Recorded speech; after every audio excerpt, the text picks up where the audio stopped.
리딩 지저스는 크게 5가지 레슨을 우리에게 소개하고 있는데요. 첫 번째 레슨에서는 우리에게 무엇을 말해주고 있을까요? 사무엘이 어떻게 등장하게 되는지 이 과정을 우리에게 소개하고 있습니다. 사무엘의 등장에 결정적인 역할을 했던 것이 무엇이었다는 것을 우리가 알 수 있을까요? 바로 한나의 기도입니다. 이 한나의 기도가 사무엘의 등장에 결정적인 역할을 감당했다는 것을 우리가 이 첫 번째 레슨에서 살펴볼 수가 있습니다. 제가 사무엘 상하는 누구를 중심으로 구분되었다라고 말씀을 드렸죠. 다윗을 기준으로 구분되었다라고 말씀을 드렸어요. 사무엘서는 다윗이 중심이 되는 책입니다.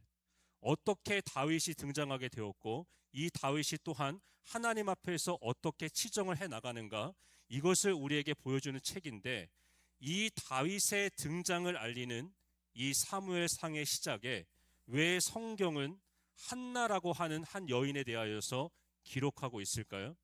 그만큼 이 한나의 기도가 중요한 역할을 감당했기 때문이었습니다. 우리가 사무엘상 1장을 보게 되면 어떠한 상황이 전개되는 것을 확인할 수 있을까요? 이 한나라는 여인이 등장하게 되는 것을 보게 되고요. 이 한나라는 여인이 불임의 고통 가운데 있었다라고 하는 것을 확인할 수가 있습니다. 이 한나는 어떤 여인이었을까요? 하나님을 예배하는 여인이었습니다. 하나님 보시기에 합한 여인이었습니다. 그러나 우리가 성경에서 무엇을 확인할 수가 있을까요?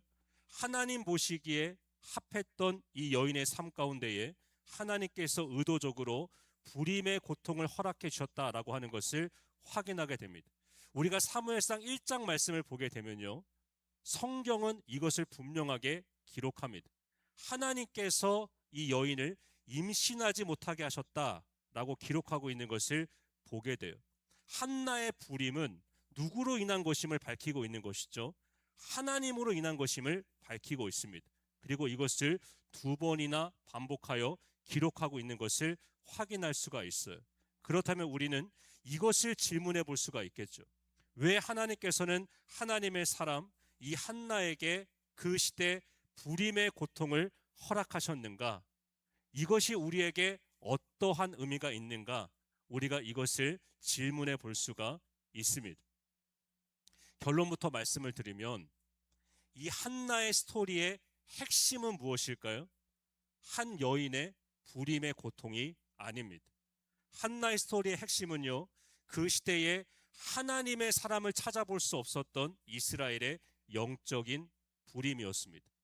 한나에게는 자녀가 없었지만 그 시대에는 하나님의 마음에 합한, 그리고 하나님의 뜻을 이루어갈 하나님의 사람이 또한 없었다라고 하는 것을 이 불임의 고통의 이 과정을 통해서 하나님께서는 적나라하게 드러내시는 것을 보게 됩니다.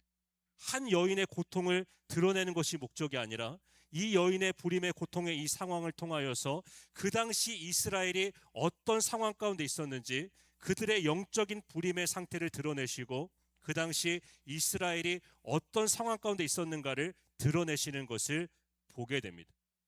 한나가 등장하던 시대는요, 어떠한 시대였을까요? 사사시대였습니다. 사사시대의 특징은 무엇일까요? 이스라엘의 왕이 없으므로 자기 소견에 오른 대로 행하던 시대였습니다. 하나님을 왕으로 인정하지 않던 시대였다는 것이죠. 자기가 스스로 왕이 되어 살아가던 시대였다라는 것이죠.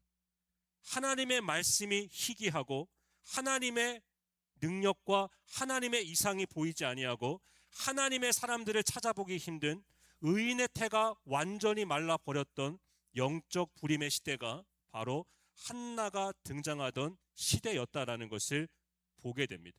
왜 성경은 한나의 기도를 중요하게 언급하고 있는 것일까요?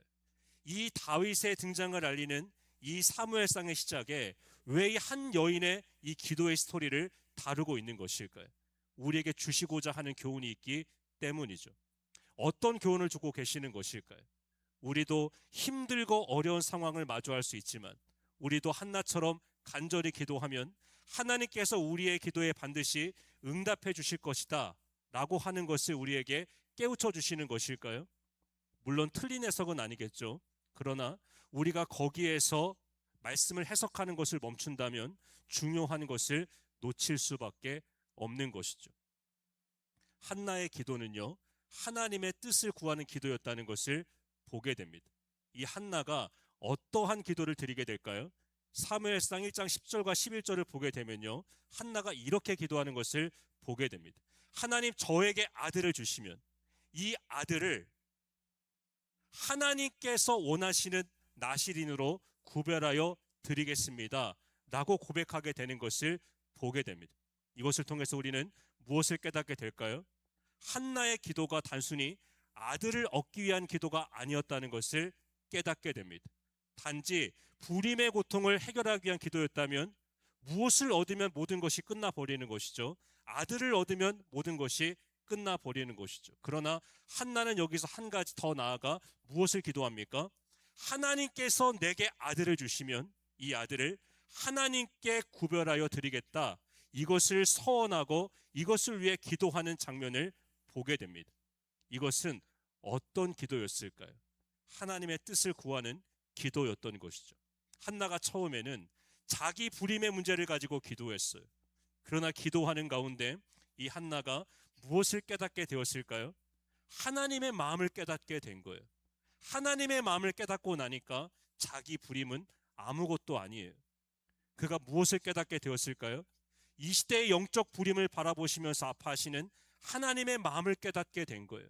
하나님의 말씀이 끊어진 이 시대에 하나님의 말씀을 대언할 하나님의 사람을 찾아보기 힘든 이 시대 속에서 우리 하나님은 얼마나 마음이 아프실까? 그 하나님의 마음을 깨닫게 되는 거예요. 나 같은 여인도 자식이 없으면 이렇게 마음이 아픈데 우리 하나님은 얼마나 마음이 아프실까? 이 시대의 영적 불임을 바라보시면서 우리 하나님은 얼마나 기가 막히실까? 하나님의 마음을 깨닫게 된 거예요. 그래서 무엇을 위해 기도합니까? 하나님, 저에게라도 자식을 주시면 저에게 주신 이 자식을 하나님께서 원하시는 자식으로 구별하여 드리겠다, 이것을 서원하게 되는 것을 보게 됩니다. 여기서 우리는 깨닫게 되는 것이죠. 하나님은 어떠한 기도에 간절히 응답하십니까? 내가 원하는 것을 구하는 기도에 응답하시는 분이 아니라 철저히 마태복음 6장 33절의 말씀이요, 너희는 먼저 그의 나라와 그의 의를 구하라. 그리하면 너희에게 필요한 모든 것들을 더하여 주시리라. 바로 이 기도에 응답하셨다라는 것을 우리가 깨닫게 되는 것이죠. 이 한나의 기도는 철저히 하나님의 뜻을 구하는 기도였습니다. 하나님의 나라를 구하는 기도였다라는 거예요. 자신의 만족을 위한 아들을 위해서 기도했던 것이 아니라 영적 불임의 이 시대에, 하나님의 말씀이 끊어진 이 시대에 하나님의 말씀을 대언할 하나님의 사람을 나를 통해서라도 준비시켜 달라는 그 기도에 하나님께서는 신실하게 응답해 주셨던 것이죠. 놀라운 것은 무엇일까요? 사무엘상 1장 18절 말씀을 보게 되면요, 한나의 얼굴에 다시는 근심하는 빛이 없었다라고 성경은 기록하고 있습니다. 여기서 우리가 한번 생각해 보자고요. 한나의 얼굴에 근심하는 빛이 없었다라고 이야기해요. 드디어 아들을 얻었기 때문이었을까요? 그렇지 않습니다. 여전히 한나는 불임의 상황 가운데 있었어요. 그런데 왜 그의 얼굴 가운데 모든 근심하는 빛이 사라지게 되었을까요? 하나님의 마음을 알았기 때문이죠. 그리고 하나님께서 이 땅을 회복시키실 것에 대한 하나님의 비전을 그의 가슴에 품었기 때문이었던 것이죠. 하나님의 마음을 알고 나니까 여전히 내 삶의 문제는 해결되지 않았어요. 여전히 불임의 고통 가운데 있어요. 여전히 삶의 어려움에 놓여 있어요. 그러나 하나님의 마음을 깨닫고 나니까, 그리고 이 땅을 회복시키실 하나님의 비전을 품게 되니까 그 삶의 문제가 여전히 해결되지 않았음에도 불구하고 그 얼굴에 근심하는 빛이 사라지게 되는 것을 보게 되는 것이죠. 저는 이것이 우리의 기도가 될 수 있기를 원합니다. 우리가 어떤 이유를 가지고 이 자리에 나와서 기도하든지 간에 그것은 중요한 것이 아니에요.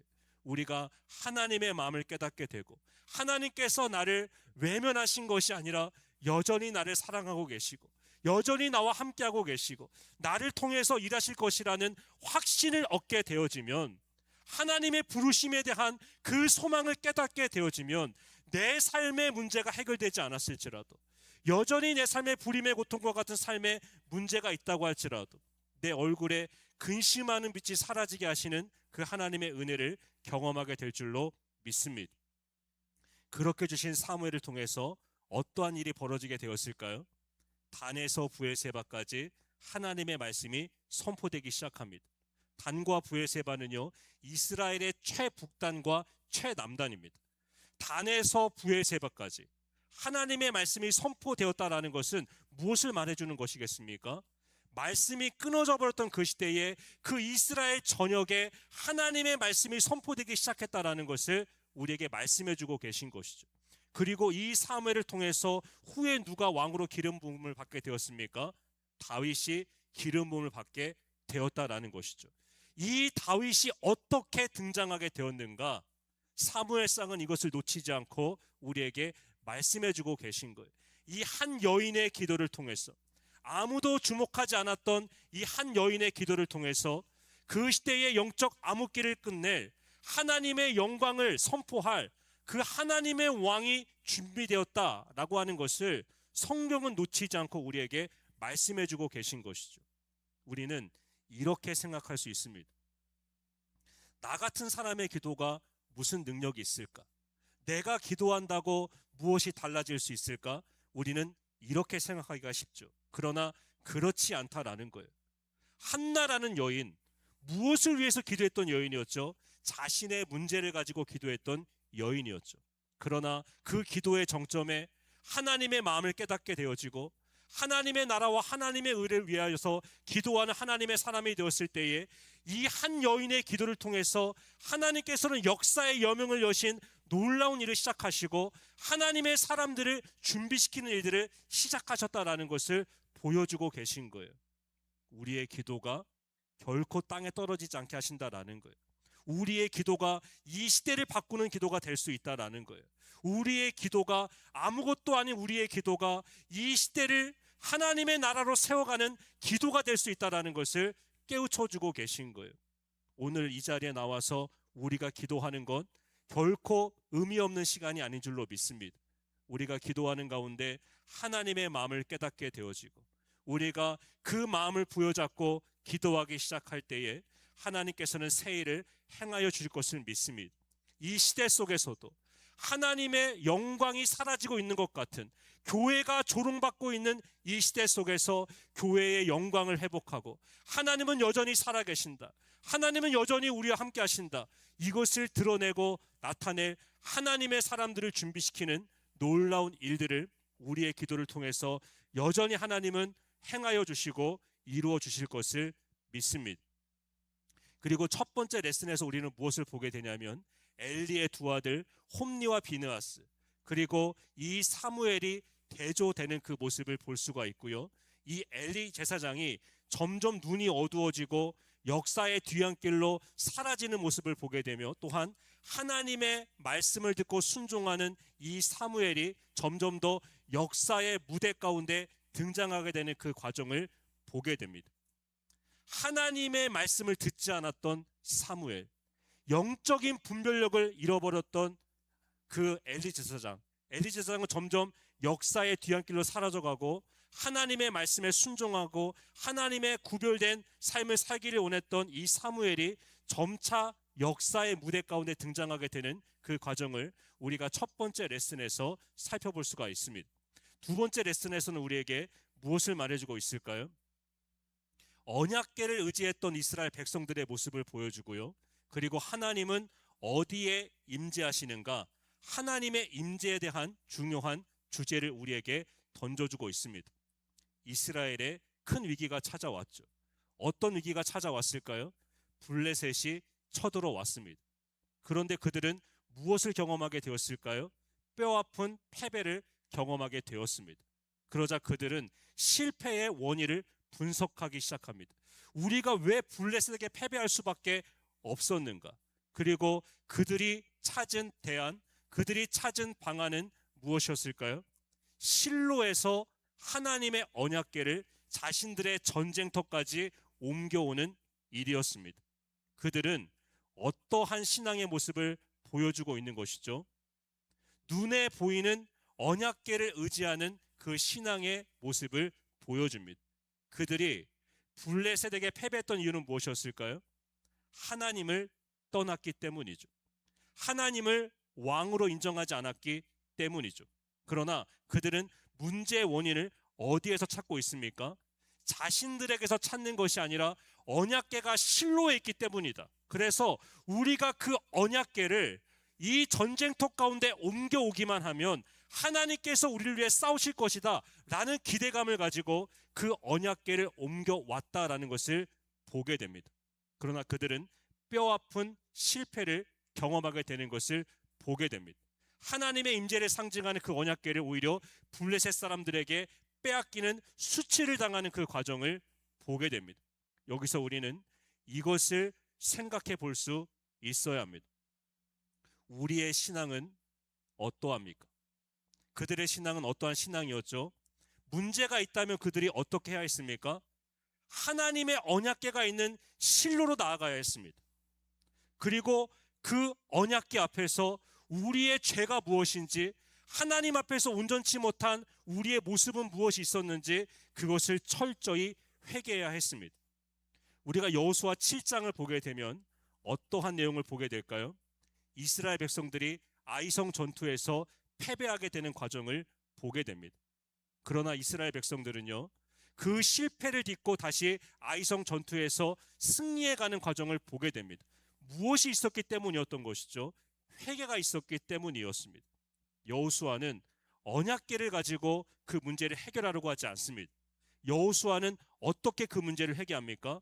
그 언약궤 앞에서 철저히 자신의 죄를 회개하기 시작합니다. 그리고 하나님께 지혜를 구하기 시작합니다. 하나님, 우리의 문제가 무엇입니까?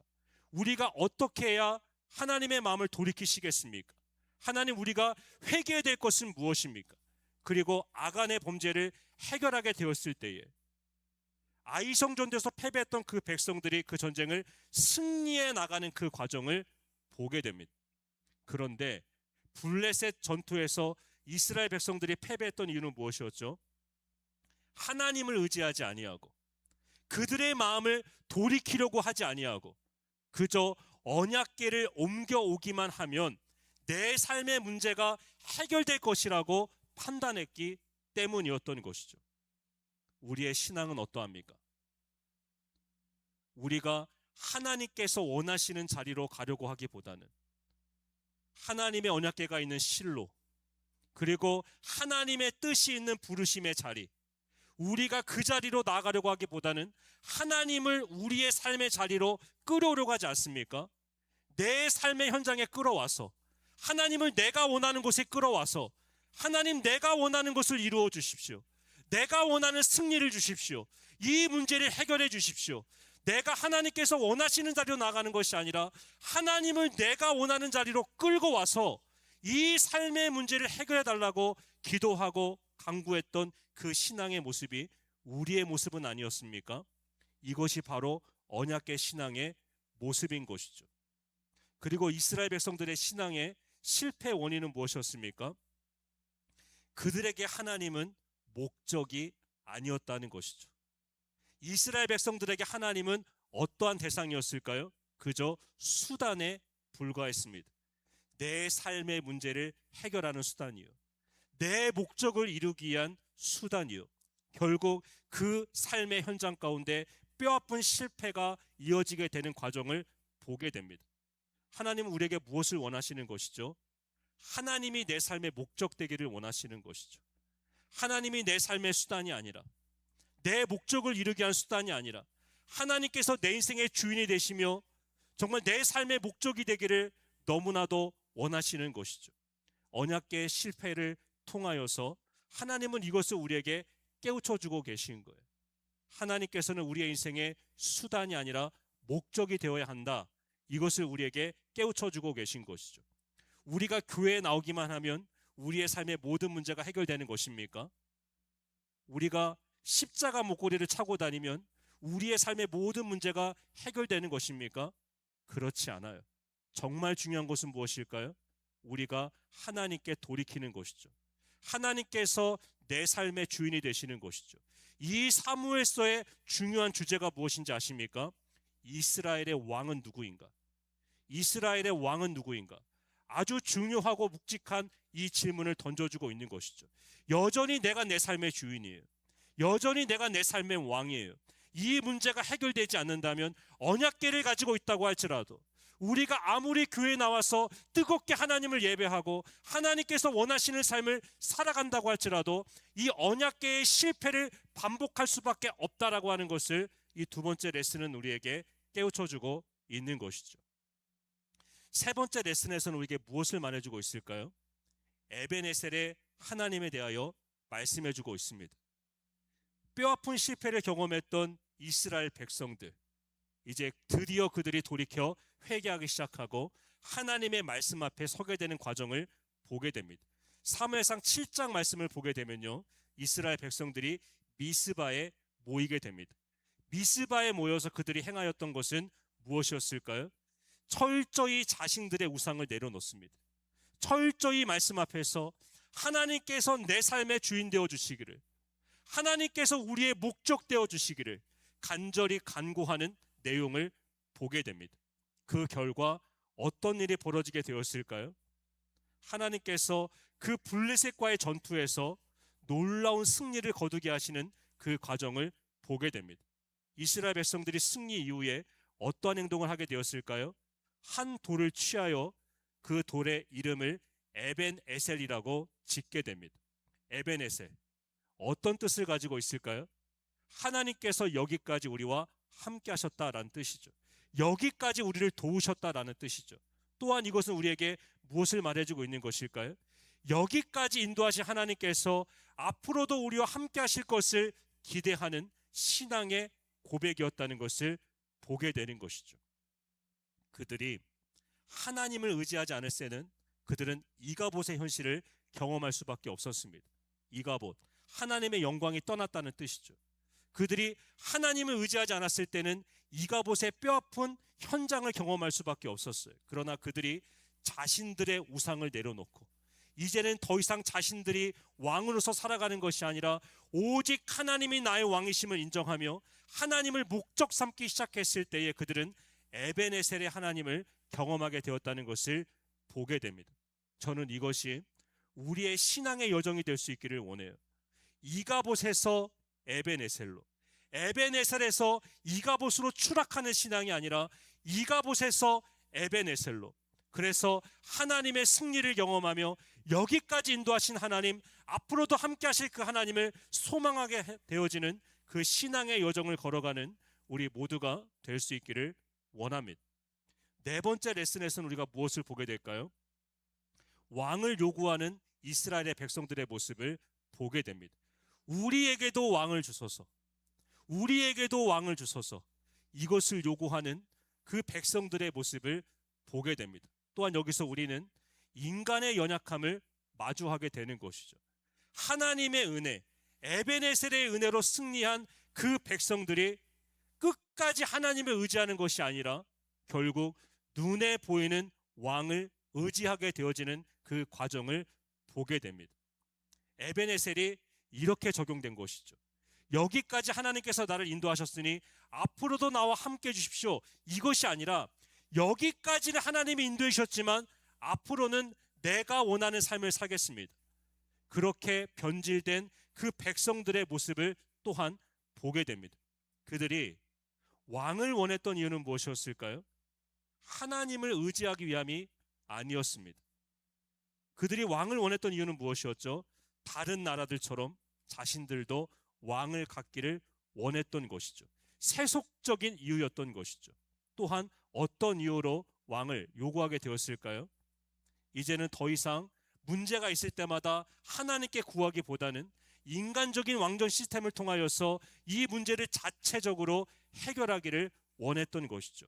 어떻게 보면 하나님과의 관계 속에서 독립적인 삶을 살기 원했던 그들의 욕망이 표출된 결과였다라고 하는 것을 보게 되는 것이죠.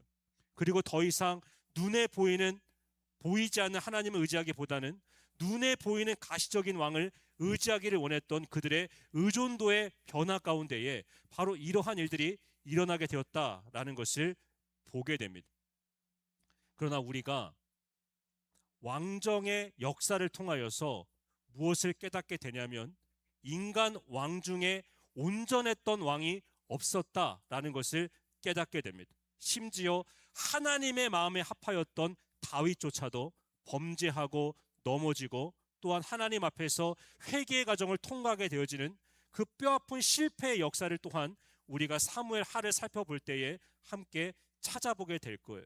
이것을 통해서 우리에게 무엇을 깨우쳐 주고 계신 것일까요? 누가 이스라엘의 진정한 왕인가? 누가 이스라엘의 진정한 왕인가? 하나님의 마음에 합했던 다윗조차도 온전한 왕이 될 수 없다는 것을 깨우쳐 주고 있는 것이죠. 오직 하나님만이 이스라엘의 온전한 사사이시며 오직 하나님만이 이스라엘의 온전한 왕이 되신다라고 하는 것을 깨우쳐 주고 있는 것이죠. 우리는 어떻습니까? 눈에 보이는 대상을 의지하고 있지는 않습니까? 우리는 눈에 보이는 대상을 통하여서 무엇인가를 깨닫기를 원하고 갈 길을 찾아가기를 원하는 그 마음들이 있는 것이죠. 우리가 목회자를 또한 너무 의존할 필요가 없어요.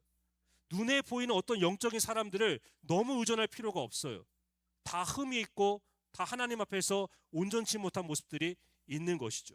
우리가 진짜 의존해야 되고 우리가 진짜 붙잡아야 될 우리의 유일한 왕은 누구십니까? 오직 하나님 한 분이시라는 거예요. 성경은 이것을 우리에게 깨우쳐주고 있는 거예요. 그리고 다윗부터 시작되어지는 이스라엘의 역사를 통하여서 보라, 이스라엘의 진정한 왕은 오직 여호와 하나님 한 분이시다라고 하는 것을 깨우쳐주고 있는 것이죠. 마지막 5번째 레슨입니다. 마지막 5번째 레슨에서는 우리에게 무엇을 말해주고 있을까요? 첫 번째 왕정의 시작을 우리에게 보여주고 있습니다. 그리고 첫 번째 초대 왕이었던 사울이 어떻게 추락하게 되는가, 어떻게 실패의 길을 걷게 되는가, 그 과정을 우리에게 보여주고 있습니다. 이 사울은 점차 하나님을 떠나 추락하는 모습을 보여줍니다. 사울이 실패했던 이유 중에 대표적인 것은 무엇일까요? 사무엘상 13장을 보면요, 어떠한 내용이 기록되어 있을까요? 이 사울이 이 블레셋과의 전쟁 속에서 사무엘을 기다리지 못하고 그가 조급한 가운데 먼저 제사를 드리게 되는 그 장면을 보게 됩니다. 제사는 누구만 드릴 수 있을까요? 제사장만 드릴 수 있는 것이죠. 그러나 백성들이 흩어지고 전세가 불리해지는 그 과정을 보면서 그 사울이 조급한 가운데 사무엘에게 도착하기도 전에 그가 번제를 드리는 그 실수를 범하게 되는 과정을 또한 보게 됩니다. 그리고 15장을 보면 어떤 사건이 기록되어 있을까요? 하나님께서는 아말렉을 진멸하라고 명령하시죠. 그러나 이 사울이 어떻게 행하였습니까? 좋은 짐승들을 살려서 가지고 옵니다. 그리고 아가광을 살려서 데리고 오는 그 과정을 보게 됩니다. 어떤 것이죠? 불순종이었던 것이죠. 그러나 사무엘의 질책에 사울은 어떻게 변명합니까? 하나님께 좋은 제사를 드리기 위하여서 내가 그리한 것입니다. 하나님께서는 진멸하라고 말씀하셨지만 이 좋은 양과 이 좋은 소를 잡아서 하나님을 예배하기 위하여서 그리한 것입니다 라고 변명하는 것을 보게 됩니다. 그때 사무엘이 어떠한 말을 하게 되는 것을 보게 될까요? 하나님은 제사보다 순종을 원하시고 그리고 수량의 기름보다 듣는 것을 기뻐하시는 분이시다 라고 말하는 것을 보게 됩니다. 우리는 그렇게 생각할 때가 많은 것 같아요. 여전히 내 욕심을 따라 살아요. 여전히 내가 원하는 삶을 살아요. 그러나 그럼에도 불구하고 우리가 그저 교회에 나와서 예배만 드리면 그리고 어떤 순종의 삶을 살면 하나님께서 이것을 기뻐 받으실 것이라고 착각하는 경우가 있어요. 그러나 정말 중요한 것은 무엇입니까? 우리의 삶을 돌이키는 것이죠. 하나님께서 원하시는 삶을 사는 것이죠. 내가 원하는 삶을 살면서 그래도 내가 이 정도 하나님께 순종하지 않았습니까? 내가 원하는 삶을 살면서 그래도 내가 하나님을 위해서 이만큼 한 것이 있지 않습니까? 하나님은 결코 이러한 순종을 기뻐받지 않으신다라는 거예요. 하나님은 완전한 순종을 원하신다라는 거예요. 우리의 마음에서부터 하나님의 왕되심을 인정하며 하나님의 말씀에 절대적인 순종의 모습을 보이는 바로 그 모습을 우리의 삶 가운데 보기를 원하신다라는 것이죠. 그리고 다섯 번째 레슨에서는 누가 대조되는 것을 보게 될까요? 사울과 다윗이 끊임없이 대조되는 것을 보게 됩니다. 사울과 다윗의 차이는 무엇이었을까요? 사울은 점점 추락해 가요. 그러나 다윗은 점점 세워져 가요. 그 결정적인 차이는 무엇이었을까요? 첫 번째 차이는 성실함의 차이였습니다. 다윗은 너무나도 성실했던 사람이었습니다. 다윗은 왕으로 기름 부음을 받기 전에 무엇을 하던 사람이었죠? 목동으로서 양을 치던 사람이었습니다. 그 다윗이 최선을 다했던 일은 무엇이었습니까? 돌팔매질을 하는 일이었습니다. 그가 할 수 있는 전부였습니다. 그러나 그는 불평하지 않아요. 그 가운데서도 하나님을 예배하며 자신에게 주어진 그 일에 최선을 다해요. 그 상황 속에서 그는 어떠한 현실을 마주하게 되었을까요? 골리앗 앞에 서게 됩니다. 그런데 골리앗을 무엇으로 쓰러뜨리게 되는 것을 우리가 확인할 수 있습니까? 돌팔매질을 통하여서 그 골리앗을 쓰러뜨리게 되는 것을 보게 됩니다. 우리가 한번 이렇게 생각해 보자고요. 다윗이 이 돌팔매질이 후에 골리앗을 쓰러뜨리는 도구가 될 것이라는 것을 알고 있었을까요? 모르고 있었습니다. 그러나 그는 주어진 삶에 최선을 다했어요. 그러자 하나님은 어떤 일을 행하십니까? 아무것도 아닌 것 같은 돌팔매질을 통하여서 골리앗을 쓰러뜨리는 놀라운 기적을 행하시는 것을 보게 되는 것이죠. 우리도 마찬가지예요. 우리에게 주어진 자리가 마음에 들지 않을 수 있어요. 내가 이런 일이나 할 사람인가? 왜 내 삶은 이 정도밖에 안 되지? 왜 내가 할 수 있는 것은 돌팔매질밖에 없지?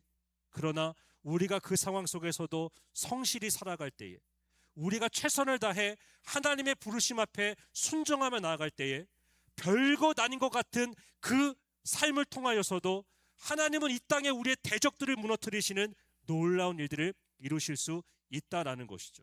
하나님은 대단한 사람들을 통해 일하시는 것이 아니죠.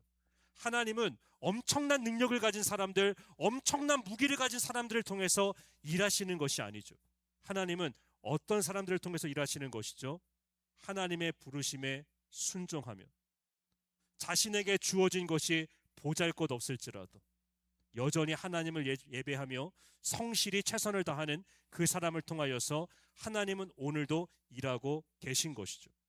또한 사울과 다윗의 차이점은 무엇이었을까요? 관점의 차이였던 것이죠.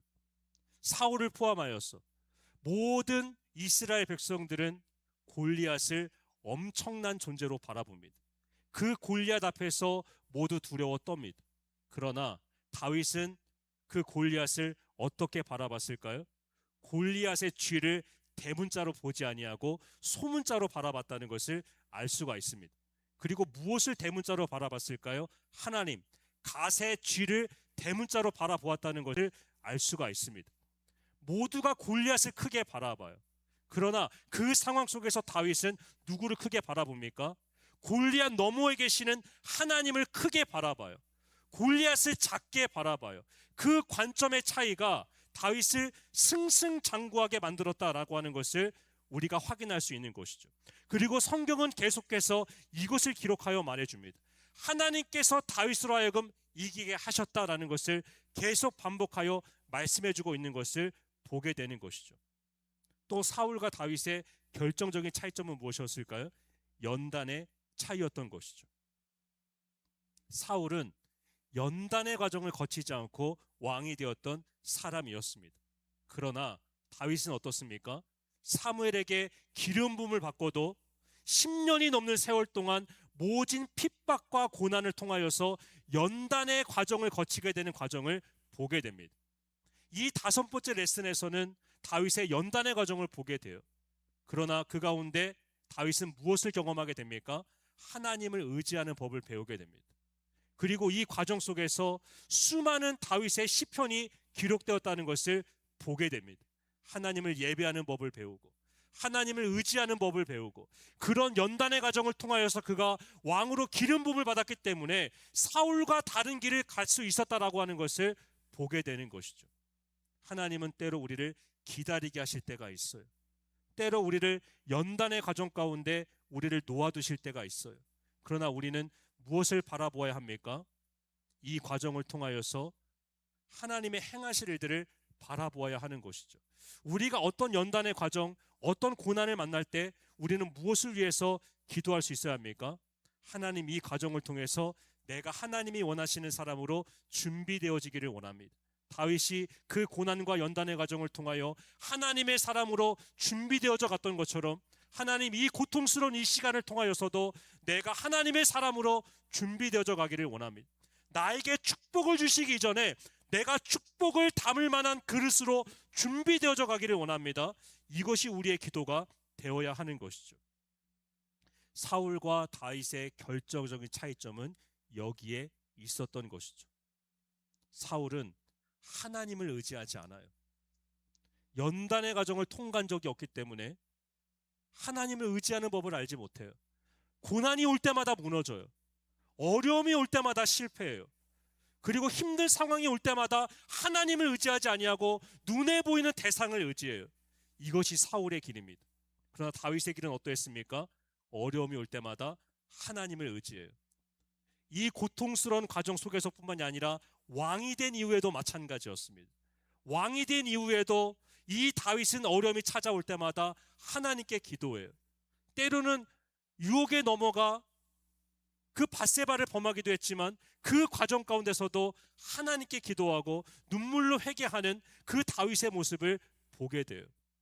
여기서 우리는 깨닫게 되는 것이죠. 하나님은 우리가 사울의 길을 가는 것이 아니라 다윗의 길을 가기를 원하신다는 것, 그리고 우리에게 예상치 못한 고난과 또 고난의 터널을 통과하는 과정이 있지만 그것을 통하여 하나님 우리가 준비되기를 원하시고, 그리고 우리가 그 용광로를 통과하게 되었을 때에 하나님께서 결국 우리를 정금과 같은 하나님의 사람으로 일으켜 세워주실 것이라는 것, 이 다윗의 길을 통하여서 이것을 우리에게 깨우쳐주고 계신 것이죠. 이 사무엘상의 결론은 무엇입니까?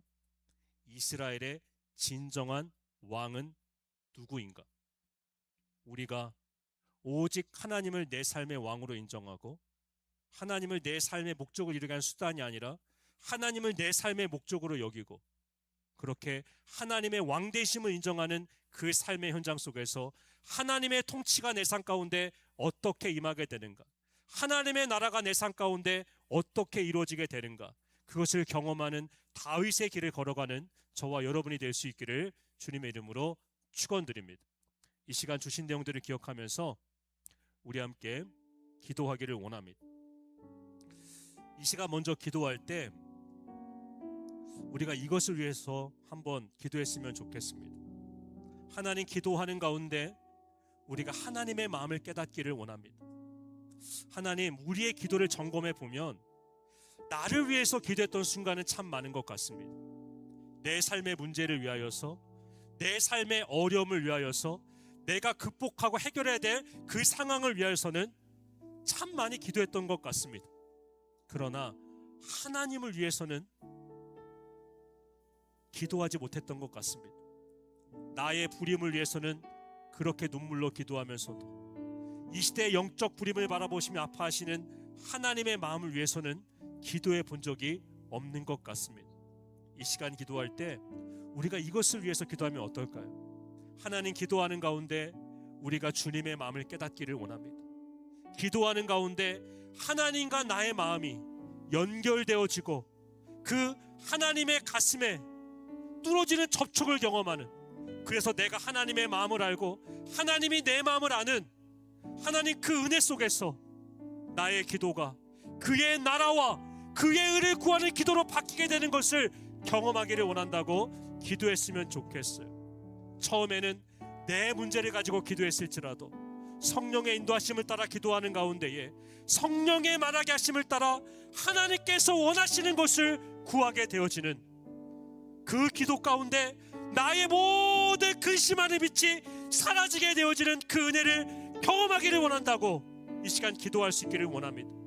하나님의 마음을 깨닫게 될 때, 여전히 나와 함께 하시는 하나님의 은혜를 깨닫게 될 때 우리의 모든 삶의 근심이 떠나가게 될 줄로 믿습니다. 하나님이 은혜를 허락하여 주옵소서.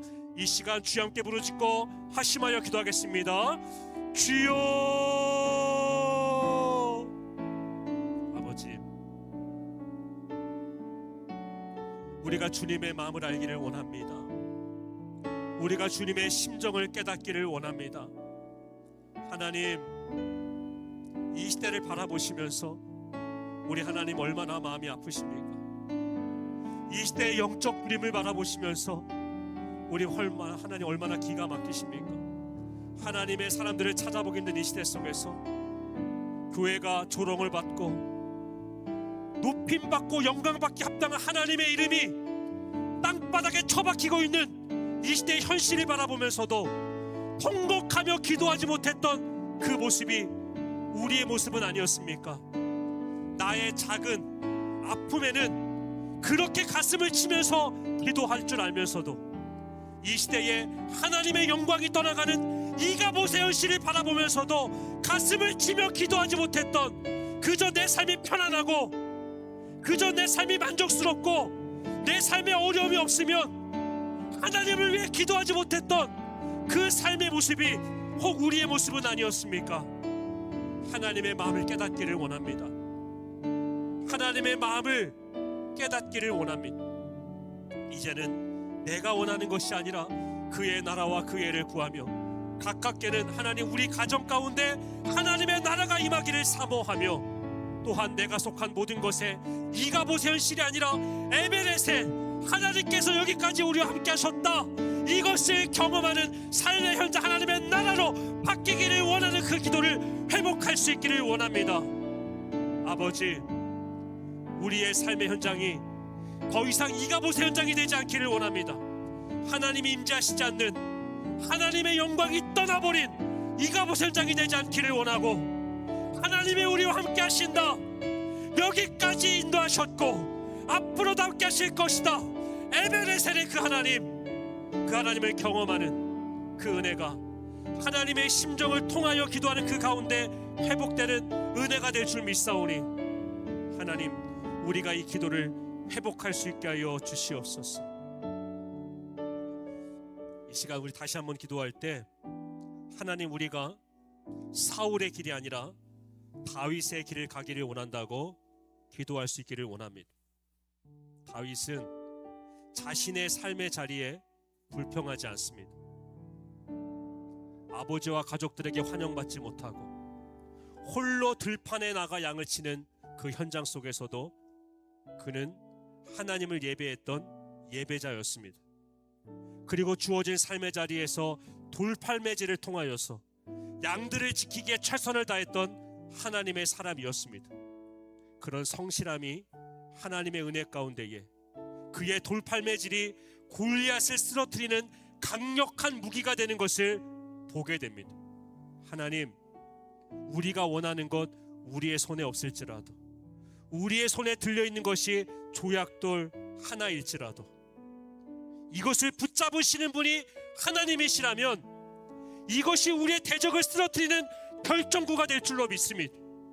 모세의 지팡이를 붙잡아 주시는 분이 하나님이시라면 그 지팡이를 통해서도 홍해가 갈라질 줄로 믿습니다. 한 어린아이의 오병이어 함께 식사밖에 되지 않지만 그것이 주님의 손에 붙들려 있으면 5,000명을 먹이고도 12광주를 남기는 기적을 만들어내는 도구가 될 줄로 믿습니다. 우리가 가진 것이 없다고 불평하지 않기를 원합니다. 내게 주신 것 보잘것 없을지라도 감사하며 최선을 다할 때 그것이 하나님의 영광을 드러내는 강력한 도구가 될 줄 믿사오니 주어진 삶의 자리에서 최선을 다하며 살기를 원한다고 기도할 수 있기를 원합니다. 하나님, 세상의 골리앗을 우리가 소문자로 바라볼 수 있게 해주시고 역사의 배후에 계신 그 하나님을 대문자로 바라볼 수 있는 우리의 관점을 허락해달라고 기도할 수 있기를 원하고요, 연단의 과정 속에서 우리의 기도가 바뀌길 원한다고 기도할 수 있기를 원합니다. 이 고난을 없애달라고 기도하는 것이 아니라 이것을 감당할 능력과 감당할 그릇으로 준비되는 연단의 과정이 되게 하옵소서. 우리가 준비될 때에 하나님은 넘치도록 축복하실 줄로 믿습니다. 우리가 용광로를 통과하게 되어질 때에 하나님 우리의 믿음을 정금과 같이, 우리의 인생을 정금과 같이 만들어주실 것을 믿사오니 하나님 고통의 시간을 통과할지라도 불평하지 않게 하시고 원망하지 않게 하시고 하나님을 의지하며 이것을 극복할 수 있게 해주시고 우리의 삶의 찌꺼기들을 제거하며 우리의 믿음을 더 순전한 믿음으로 세워가는 연단의 과정이 될 수 있도록, 그래서 우리가 사울의 길을 가지 아니하고 다윗의 길을 갈 수 있도록 우리의 삶을 붙잡아 달라고 우리 다시 한번 주여께 부르짖고 합심하여 기도하겠습니다. 주여. 아버지, 우리가 사울의 길이 아니라 다윗의 길을 가는 자들이 되기를 원합니다. 눈에 보이는 것을 의지하는 자들이 되지 않기를 원합니다. 어려움이 찾아올 때마다 눈에 보이는 것을 의지하고 인간의 방법들을 찾고 그 조급함 가운데에 결국 하나님께서 기뻐하시지 않는 선택을 하게 되어지고, 하나님 그 사울의 길이 우리의 믿음의 길이 되지 않기를 원합니다. 하나님, 우리가 다윗과 같이 하나님의 때를 기다릴 줄 아는 믿음의 길을 가게 하여 주시고, 우리의 주어진 삶의 자리에서 우리의 가진 것이 보잘것없을지라도 감사함으로 성실하게 최선을 다할 수 있는 다윗의 길을 걷게 하시며, 역사의 배후에 나와 함께 하시는 그 하나님, 그 G.O.D 그 갓을 대문자로 바라볼 수 있는 믿음의 관점을 허락하여 주시옵소서. 눈앞에 골리앗, 그 골리앗을 소문자로 바라볼 수 있는 믿음의 눈을 허락해 주시기를 원합니다. 그리고 이 연단의 과정을 통하여서 내 신앙의 찌꺼기들을 다 제거하고 정금과 같은 하나님의 사람으로 세워져가는 그 다윗의 길을 우리가 이 시대 동일하게 걸어갈 수 있게 하여 주시옵소서.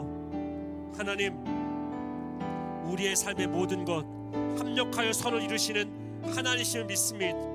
연단의 과정을 통하여서 다윗을 더 정금과 같은 믿음의 사람으로 만든 하나님께서 여전히 우리와 함께 하시는 줄로 믿습니다. 하나님, 우리의 삶 가운데 임하여 주옵소서. 살아가신 하나님 아버지, 우리의 기도가 하나님과 심정을 통하는 기도가 될 수 있기를 원합니다. 나를 위해 기도를 시작하지만 성령님의 함께 하심 속에서 성령의 말하게 하심을 따라 하나님께서 기뻐하시는 뜻을 선포하게 되어지고 하나님의 마음을 깨닫게 되어지고 그의 나라와 그 일을 구하는 그 기도가 회복될 수 있게 하여 주시옵소서. 하나님, 우리가 이 땅을 살아가며 사울의 길이 아닌 다윗의 길을 걸어가는 자들이 되기를 원합니다. 하나님, 불평하지 않겠습니다. 원망하지 않겠습니다. 주어진 삶의 자리에서 여전히 하나님을 예배하며 여전히 최선을 다하며 성실하게 살아가겠습니다. 그럴 때 그 삶을 통해서 하나님의 영광을 드러내시는 놀라운 일들을 이루실 것을 믿사오니 오늘 이 시대 속에서 우리가 이 다윗의 길을 걸어갈 수 있게 하여 주옵소서. 하나님을 크게 바라보는 믿음의 관점을 허락해 주시고, 때로는 연단의 시간을 통과하지만 불평하기보다 하나님, 이 상황을 이겨낼 수 있는 믿음을 달라고, 이 상황을 피하게 달라고 기도하는 것이 아니라 이 상황을 이겨낼 수 있는, 이 상황을 통하여서 내 신앙의 찌꺼기를 다 제거하고 하나님 앞에 정금과 같은 믿음의 사람으로 세워지기를 원한다고, 내가 하나님의 사람으로 준비되기를 원한다고, 그렇게 기도할 줄 아는 다윗의 길을 걸어가게 되어질 때에 합력하여 선을 이루시는 그 하나님을 경험하게 될 줄로 믿습니다. 결국 승리케 하시는 그 하나님을 경험하게 될 줄로 믿습니다. 인생의 전반전은 아름다웠지만 후반전이 추락하였던 사울의 길이 아니라, 인간의 전반전은 실패한 것 같았지만 후반전에 승리하였던 그 다윗의 길을 우리가 오늘 이 시대 속에서 동일하게 걸어갈 수 있게 하여 주옵소서.